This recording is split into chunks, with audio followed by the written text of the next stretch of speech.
नमस्कार sir. Sir नमस्कार जी। Sir क्या नाम है आपका? मेरा नाम कश्मीर सिंह राणा नाम है जी। कश्मीर जी, आप कहाँ से आए हो? सुंदरनगर डिस्ट्रिक्ट मंडी से आया हूँ सर।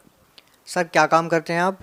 सर मैं खेतीबाड़ी करता हूँ यहाँ पर। सर संत रामपाल जी महाराज से नाम दीक्षा लेने से पहले आप क्या भक्ति साधना करते थे? सतगुरु रामपाल जी महाराज जी से जुड़ने से पहले मैं साधु था जी, नागा पंथ से जुड़ा हुआ था और सिद्धियाँ करता था, मंत्र जाप करता था और बहुत क्रोधवान साधु था जी। इतना क्रोध था कि मैं मतलब जे अगर कोई रास्ते में भी मुझे कोई गलत करता हुआ मिल जाता या किसी को गरीब को तंग करता हुआ मिल जाता था तो सर मैं उसे श्राप दे देता था। और मेरी ज़िंदगी में सबसे खास और अहम घटनाएं ये हैं कि जिनको मैंने श्राप दिया हुआ है वो मेरी घटना में 11 लोग हैं और वो जब भी मुझे मिलते हैं तो उनकी ऐसी कंडीशन है कि मेरे दिल खोल जाता है। और परमात्मा से यही अरदास है गुरु जी सतगुरु रामपाल जी महाराज जी से कि परमात्मा ये जो कर्म भोग रहे हैं ये मेरे करने से भोग रहे हैं जब मेरे श्राप देने से भोग रहे हैं कि ये इनकी अपनी करनी है। जैसे फिर मैंने साधु जब मैं बना था तो उसके बाद मैं घर में मंदिर बना हुआ था तो वहाँ पर मैं चौकिया भी देता था। तो लोगों को जैसे प्रश्न डालते हैं वो भी काम करता था। तो चलंगी सदंगी और मदंगी 3 तरह की विद्या थी इस संसार की ये, तो वो मैं काम करता था तो जिससे लोगों का ज़्यादा से ज़्यादा भला करता था। लेकिन बाद में इस चीज़ का अनुभव हुआ तो मैंने अपनी कमाई ही गवाई है, लेकिन उससे कुछ फ़ायदा नहीं मिला, दुख के सिवा मुझे कुछ नहीं मिला ज़िंदगी में। सर पहले आप नागा पंथ से जुड़े हुए थे, आप 9 साल तक नागा साधु बनकर रहे और उनके द्वारा दी गई भक्ति साधना की। सर इतनी भक्ति करने के बाद, इतनी तपस्या करने के बाद अचानक आपके मन में ऐसा क्या आया कि आप संत रामपाल जी महाराज की शरण में चले गए? सर मैं भागवत गीता खुद भी पढ़ता था, कुरान शरीफ मेरे घर में है, 18 पुराण भी थे और उनको पढ़ता था, लेकिन मुझे उसका मतलब और मीनिंग नहीं समझ आता था। लेकिन एक दिन अचानक टेलीविज़न के आगे बैठा हुआ था तो कुछ थोड़ी सी घटना मैं और भी बताता हूँ आपको कि मैंने साधु पुना छोड़ दिया था 9 साल के बाद। तो मेरे जो देवी देवते थे वो मेरे पीछे पड़ गए। लोगों को प्रेत बाधा होती है, मुझे देवता बाधा हो गई। तो उसमें ऐसा हुआ कि सभी देवताओं को, जिसमें से सबसे ज़्यादा श्रेष्ठ मानता था मैं शिव भोलेनाथ जी को और बाबा बालकनाथ जी को, तो उनका मैंने घर में मंदिर बनाया हुआ था। तो वो एक दिन ऐसा हुआ कि वो आपस में सब लड़ गए। 33 करोड़ देवी देवता ऐसे हो गया जैसे महाभारत का युद्ध हो रहा है और लड़ाई हमारी आपस में होती, भगतमती जी के साथ होती और मेरी होती, मेरी घरवाली के साथ मेरी लड़ाई होती। तो उसमें इतना हालात ख़राब हो गए कि बीमार पड़ने लगे, पशु मरने लगे। मैं खेतीबाड़ी का काम करता हूँ, आपको पहले ही बताया। तो कहीं जाने का, किसी तांत्रिक के पास अपना इलाज कराने, किसी ने कहा कि आप खुद अपने सिर के बाल नहीं काट सकते, आपको दूसरे तांत्रिक के पास जाना पड़ेगा। तो वहाँ पर गया तो उन्होंने कहा कि आपको इनके सब के मंदिर बनाने पड़ेंगे। तो भगत जी, एक किसान आदमी अपने पेट का पालन करेगा कि इनके मंदिर बनाता रहेगा? तो उससे थोड़ा सा मन हट गया, ठेस लगी। कुदरती परमात्मा ने मुझे खींचना था, सतगुरु रामपाल जी महाराज जी ने। तो रात को कहीं अचानक टेलीविज़न के सामने बैठा हुआ था तो रिमोट से जैसे अचानक साधना चैनल लग गया। तो उसमें सतगुरु रामपाल जी का प्रोग्राम चल रहा था, सत्संग चल रहा था। तो सुनते सुनते मैंने भागवत गीता, और ज़्यादातर उस दिन उन्होंने देवी भागवत पुराण के बारे में बता रहे थे, तो मैंने उसको जब मिलान किया तो मेरे कलेजे के चिथड़े उड़ गए भी ये ज्ञान कहाँ से आ गया। और उसको सुनते सुनते ऐसी गंदी आत्मा भी था कि सत्संग भी सुनता था लेकिन हाथ में बीड़ी थी और यही स्मोकिंग करता था। और 1 साल तक मैंने सत्संग उनका सुना। सत्संग सुनने के बाद फिर मुझे ललत होगी कि मैं अब इस रास्ते पर मुझे जाना पड़ेगा और ये कुछ नया ज्ञान है और कुछ नया अनुभव भी था। तो भगत जी मैंने किसी भगत को ढूंढने की कोशिश की, क्योंकि अकेला था, गांव में मेरे साथ और कोई नज़दीक भगत नहीं है। तो उससे फिर मैंने किसी भगत के साथ संपर्क किया तो उनके साथ हमारे गोहर जी के, गोहर साइड पड़ती है डिस्ट्रिक्ट मंडी में, वहाँ के भगत हैं हेमराज जी, उनको फ़ोन किया और उनके साथ फिर बरवाड़ा आश्रम में मैंने नामदान लिया। तो गुरु जी का आशीर्वाद भी मिला और भक्ति मिली और वो ही मेरे लिए बड़ा ख़ास दिन था। 14 अगस्त 2014 को मैंने सतगुरु रामपाल जी महाराज के शरण में ग्रहण की थी। सर जैसे कि पहले खुद आप एक साधु थे, नागा पंथ से जुड़े हुए थे और उनके द्वारा दी गई भक्ति आप कर रहे थे और 9 साल तक आपने बड़ी तपस्या की, खूब साधना की। संत रामपाल जी महाराज के प्रवचन सुने। तो सर आपको संत रामपाल जी महाराज के प्रवचनों में, सत्संगों में ऐसा क्या लगा कि आपने एकदम इतने साल से करते आ रहे साधना को छोड़कर संत रामपाल जी महाराज की शरण में आ गए? आपको ऐसी उनकी कौन सी बात अच्छी लगी? सर भागवत गीता जो हम पढ़ते थे सतगुरु रामपाल जी महाराज जी के सत्संग सुनने के बाद, जिस वक्त हमने भागवत गीता हम पढ़ते थे, 15वें अध्याय का पहला श्लोक पढ़ते थे, पीपल का वृक्ष, ये संसार एक पीपल का वृक्ष है, लेकिन पढ़ते तो जरूर थे लेकिन करते नहीं थे। सर उसके बारे में हमें नॉलेज ही नहीं आती थी, क्योंकि गुरु के बिना ज्ञान नहीं होता था। जो गुरु हमने पहले बनाए थे वो चेला चलंगी करते थे, उसमें आप सभी जानते हैं कि इसमें तांत्रिक तमोगुनी काम चलते हैं, तो वो मैं करता नहीं था। काम शुद्धि था, जो भी था वे जैसा भी था परमात्मा ने अपनी तरफ खींचना था। तो तड़फ तो भक्ति की थी, भगवान की थी, लेकिन मालिक के साथ जुड़े, अच्छा ज्ञान लगा, तो इसलिए हम परमात्मा के साथ जुड़े। सर गीता का ज्ञान तो बहुत सारे धर्मगुरु देते हैं, आपको संत रामपाल जी महाराज के ज्ञान में ऐसी क्या भिन्नता नजर आई?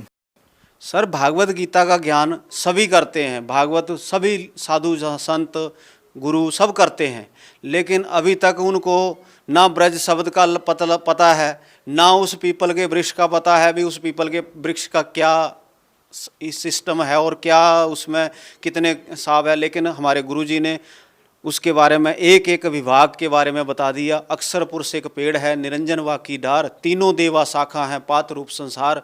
तो यही पूर्ण गुरु थे और इन्होंने हमें पूरा ज्ञान हमें दिया।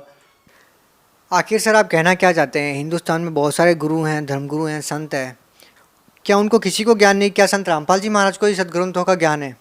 सर ज्ञान जितना उनके ज्ञान, ये मैं किसी को भी नहीं कह सकता कि, क्योंकि इतना मेरे में समर्थ नहीं किसी को गलत कहना, लेकिन उनको ज्ञान ऐसा था, पढ़े जरूर हैं लेकिन कड़े नहीं हैं।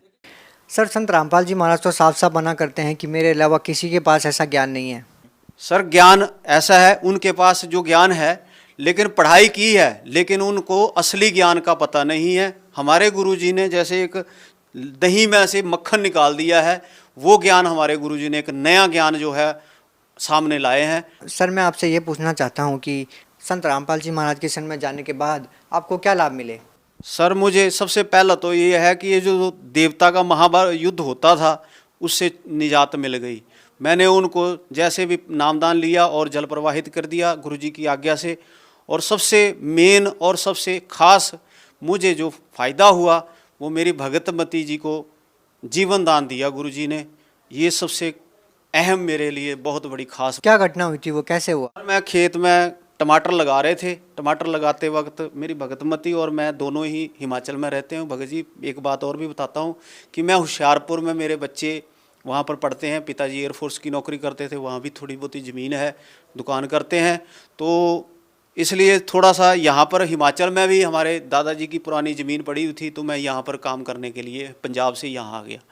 तो कुछ समय के बाद ऐसा हुआ कि मैंने खेतीबाड़ी में टमाटर लगाए हुए थे, तो टमाटर के डंडे गाड़ रहा था, गाड़ते गाड़ते भगतमती जी को सूखी उल्टी आई और भगतमती ख़त्म हो गई। उसका एक छोटा सा उदाहरण मैं पहले देता हूँ कि मैंने आपको पहले बोला कि मैं चौकियाँ देता था, प्रश्न डालता था।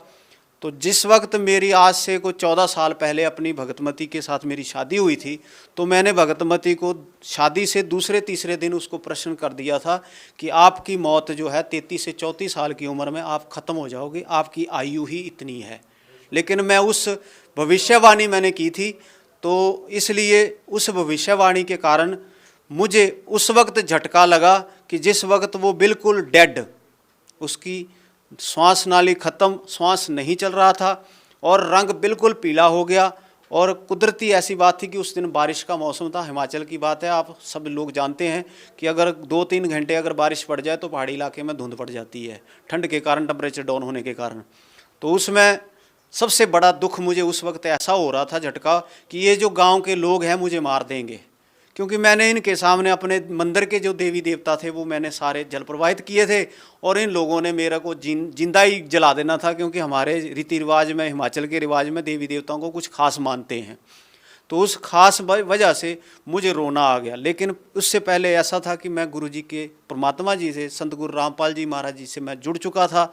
तो मैंने आपका लास्ट नंबर जो साधना चैनल में प्रोग्राम आता है गुरुजी का, उसमें 41 नंबर लास्ट है, उसमें मैंने फ़ोन किया, तो आगे से भगत जी को मैंने मेरा तो रोना निकल रहा था, भगत जी बता नहीं सकता। लेकिन मैंने प्रार्थना लगाई कि गुरुजी ऐसा ऐसा हो गया है। तो उन्होंने, भगत जी ने मेरी प्रार्थना जो गुरुजी तक पहुंचाई। तो गुरुजी ने दोबारा उसी आधे घंटे के बाद फिर दोबारा मुझे उसी फ़ोन नंबर पर फ़ोन आया कि बेटा इसकी आयु इतनी ही थी और अब मैं इसको आयु दे रहा हूँ और इसको भक्ति के लिए उम्र दे रहा हूँ। तो इससे 3 घंटे के बाद मेरी भगतमती को, मैंने घर में गया, गुरुजी ने बोला आप माला जाप करो। मैंने माला जाप की और घर में गुरुजी का दिया हुआ एक अमृत की शीशी हमें दी जाती है आश्रम में, वो अमृत ले आकर मैंने अपनी भगतमती जी के मुंह में डाल दिया। तो 3 घंटे के बाद उसको होश आ गई। ये सबसे मेरी खास और ऐसी घटना है जिस घटना को देखकर मैं आज मर सकता हूँ लेकिन झुक नहीं सकता, और गुरु महाराज परमात्मा बंदी छोड़ सतगुरु रामपाल जी को कभी नहीं छोड़ सकता। और क्या लाभ मिले सर आपको? और सर मुझे लाभ तो बहुत हैं, गिनाते गिनाते तो शायद मेरी ज़िंदगी भी मुक जाएगी, ये लाखों जन्म में लूँगा तब भी मैं मालिक के बंदी छोड़ सतगुरु रामपाल जी के गुण नहीं गा सकता। लेकिन एक छोटा सा अनुभव और बताता हूँ, क्योंकि पहाड़ी सोच भी है, कुछ पंजाबी सोच भी है। तो ऐसे है कि हमारे खेतों में सूअर आ जाते हैं, जंगली जानवर। तो मैंने क्या किया कि किसी मारने वाले को जो बंदूक रखते थे उनको फ़ोन कर दिया कि सर हमारे खेत में आए हुए हैं सूर, तो ये तो हमारी फसल को तबाह कर देंगे। लेकिन उससे दिमाग में ये नहीं था कि मैं इनको मरवाने के लिए किसी पाप का हकदार बन रहा हूँ और मैं इनको मरवा रहा हूँ। लेकिन बोल तो दिया भगत जी सर जी, लेकिन दुनिया भर के बंदूक ले धारी वहाँ पर शिकारी पहुँच गए, जीपें ले आए। लेकिन जब मुझे याद आया कि मैं बहुत गलत कर चुका हूँ और कर रहा हूँ, तो भगत जी जहाँ खेत में मैं खड़ा था वहीं पर लम्बा पड़ गया और हाथ गुरुजी को आवाज़ें लगाने लग गया, परमात्मा मुझे बचा ले। तो भगत जी हमारे खेत में ही वो मिट्टी की ढेरी बन गए, भागते हुए गए और उसी खेत के लास्ट कोने में जाकर वो दोनों ही 2 सूअर थे, जोड़ा था, दोनों ही वहाँ पर मिट्टी की ढेरियाँ बन गए। बंदूक वाले आते रहे, घूमते रहे, चले गए, लेकिन लास्ट में उन्होंने मुझे गालियाँ निकाली कि तेरे जैसा अंधा कहाँ मिलेगा जिसने हमें बुला लिया, 10-10 किलोमीटर से आए हम और तू कहता है सूर है, यहाँ पर कोई तितर भी नहीं मिला हमें। तो वो गालियाँ निकालते हुए चले गए। भगत जी मैं जहाँ खड़ा था मेरे आंखों के सामने वो सूअर, मिट्टी की ढेरी फिर सूअर बने और वहीं पर चले गए। मैं उनके नज़दीक जाकर, उन्होंने मेरा कोई नुकसान नहीं किया, मैंने उनके जाके आगे हाथ जोड़ा कि भगत जी मेरे से गलती हो गई, आप यहाँ ज़िंदगी भर रहो, जब तक रहो आपकी जगह है, मेरे परमात्मा ने आपको भी जीवन दिया हुआ है, जीवन दान दे दिया आपको। तो मेरा उस वक्त भगत जी बहुत रोना निकला, मैं आपको बता नहीं सकता। इस मालिक ने जगह जगह पर मेरा साथ दिया है। भगत जी एक गरीब आदमी और एक किसान आदमी के पास कितना धन दौलत होता है हर आदमी को पता है। बहुत मेहनत करता हूँ, एक बैल से ज़्यादा मेहनत करता हूँ मैं, लेकिन इस मालिक ने मुझे कभी भी कमी नहीं दी। कभी कभी तो ऐसा भी हो जाता है, मैं डरता हूँ अगर लोगों को भी बताऊँ, शायद अगले मजाक समझे, गरीबी का मजाक उड़ता है आज संसार में। लेकिन बात ऐसी है कि किसी वक्त तो मेरे पास राशन लेने के लिए भी 500 रुपये नहीं होते, तो रात को फरियाद करता हूँ गुरुजी के आगे, परमात्मा तेरा बच्चा तो भूखा मर जाएगा, लेकिन परमात्मा मुझे सुबह सराहने के नीचे 500 रुपये रख देते, बेटा इतना ही दूंगा, ज़्यादा नहीं दूंगा तेरे को। और इस परमात्मा ने जब कांड हुआ 14 नवंबर 2014 को, तो उस वक्त हम रास्ते पे थे, 3 हाजिरियाँ मेरी हो चुकी थी। तो गुरुजी के साथ ऐसी घटना इन बेईमानों ने, इस सरकार, हरियाणा सरकार ने कर दी कि हमारे पिताजी को अंदर कर दिया। हम किसी के आगे अपना दुख नहीं गा सकते, ना ये संसार सुन सकता है, क्योंकि आंख के अंधे और अकल के अंधे लोगों को कोई समझ नहीं आती सर जी, देखकर भी नहीं समझ रहे हैं। सर जैसा कि आपने बताया कि आपकी पत्नी को संत रामपाल जी महाराज ने जीवन दान दिया है, और भी अन्य संतों के जो श्रद्धालु हैं, भगत हैं, जो अन्य देवी देवताओं की पूजा करते हैं, उनके साथ भी ऐसी बहुत सारी आकस्मिक घटनाएं घट जाती है। उनको जीवन दान नहीं मिल पाता, वो भी बहुत फरियाद करते हैं अपने गुरु से, अपने भगवान से। और आपने संत रामपाल जी महाराज को याद किया और आपके पत्नी की जीवन रक्षा हुई। इस बारे में आप क्या कहना चाहेंगे? जो अन्य संतों के अनुयायी हैं उनको ये लाभ क्यों नहीं मिल पाते? सर उन लोगों के पास मनमाना आचरण है, उनकी भक्ति सही नहीं है, उनको मंत्रों का ही पता नहीं है। जय माता दी करते जाएंगे, लेकिन उसका पता कोई नहीं है अभी वो कौन सी माता है और किसका कनेक्शन है, कहाँ जोड़ना है, क्या हिसाब है। वो मनमाना आचरण है, लोक वेद के आधार पर वो पूजा करते हैं, तो उसमें सर पावर नहीं होती। हमारे गुरु जी के शब्द में शक्ति है, जो वो एक बार शक्ति हमारे संचार हमारे शरीरों में भेज देते हैं तो वो साथ रहते हैं, शब्द रूप में हमारे सदा साथ रहते हैं। सर, संत रामपाल जी महाराज जी, जिनको आप परमात्मा बोलते हैं, जिन्होंने आपकी पत्नी की रक्षा की और आपको सूरों की हत्या के पाप से बचाया, एक ऐसे संत पर बहुत सारे आरोप लगते हैं और उनको जेल में डाल दिया जाता है। और बहुत सारे लोगों का ये कहना है कि उनके अनुयायियों का अभी भी हिसार में जाना या उनके दर्शनार्थ जाना एक अंधविश्वास है। आज भी जो लोग उनसे जुड़े हुए हैं वो एक अंधभक्ति के तहत जुड़े हुए हैं। आप इस बारे में क्या कहना चाहेंगे? सर, अंधभक्ति के आधार पर नहीं जुड़े हुए हैं। गुरुजी को जेल में गए हुए 14 नवंबर 2014 से गुरुजी अंदर हैं, लेकिन उसके बावजूद भी आज लाखों करोड़ों भगत परमात्मा के साथ जुड़ चुके हैं।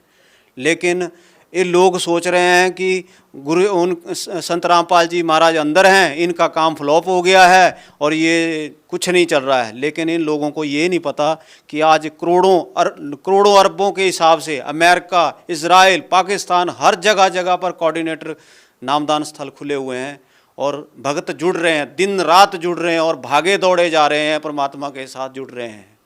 सर, जो श्रद्धालु संत रामपाल जी महाराज से आज जुड़ना चाहते हैं उनके लिए क्या व्यवस्था की गई है? सर, परमात्मा की कृपा से हर डिस्ट्रिक्ट में, हर स्टेट में कोऑर्डिनेटर नामदान स्थल खुले हुए हैं। भगतजन साधना चैनल पर नीचे पीली पट्टी आती है और गुरु महाराज का, परमात्मा का बंदी छोड़ सतगुरु रामपाल जी का सत्संग आता है, उसमें नीचे पीले रंग की पट्टी होती है, उसमें नाम मोबाइल नंबर दिए होते हैं।